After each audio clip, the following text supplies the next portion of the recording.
أبان دار العلوم كنا شيخ جعفر حاجي محمدي أردت إنك جندا داوي دا غودا تيبوتا سر خاء برمسي قلبي دا فرجو مفهمي برنوت ديني هنقفا الرب نبوسي سمي بارد سايو دوغا هنكا قوتك فهمي مجيرا دورا سعلمي مجلس دار العلوم بارد سايو دوغا هنكا قوتك فهمي مجيرا دورا سعلمي مجلس دار العلوم Ani iddoo garagaraatti argamtan hundi keessanuu afeerraa ajaa'ibsiisaa kabajatan irraa hundi keessanuu akka hin hafne isiniin jenna.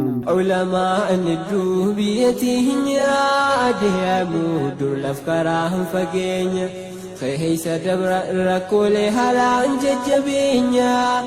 Majlisni keenya majlisni daarul ulum majlisni sheekha keenya jaalatamaa fi kabajamaa kan Sheekh Jaafar Haaji Hammaayaa Sitii kutaa magaalaa Haramaayaa wiirtuu baatee Araddaatiin niqee ganda Aadamitti argamu yeroo ammaan tanaa ji'a Ramadaanaa duratti boqonnaadhaaf jecha Rajaba guyyaa 28 hijiraa 1447 ammajjii guyyaa 9 bara 2018 Januaarii 17 bara 2026 guyyaa sabti muhaadaraa qopheessanii eebbaan cufuuf jecha dureewwan jiru hunda xumuranii dhufaatii keessan qofa eeggachaati jiru. Sagantaa kana irratti hunda keessa yeroo afeeru gammachuu guddaatu itti dhagahama. Maarree isin hunda afeereeti jiraanurraan hafinaa isiniin jenna. Sheekni keenya jaalatamaan kan ilmiidhaan guutame raabsaa ilmii kan ta'e jaalatamaa fi kabajamaan Sheekh Jaafar Haaji majliisa isaa kan yeroo dheeraaf waggaa guutuu barnoota garaagaraa keessatti barsiisaa ture. Eebbaan cufuuf muhaadaraa qopheesse sagantaa kana irratti hunda keessa yeroo afeeru gammachuu guddaatu itti dhagahama.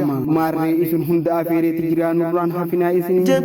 Ulamaa keessanii daroota irraa lafkaraan fageenya keessa dabra rakkoolee haalaan jajjabeenya.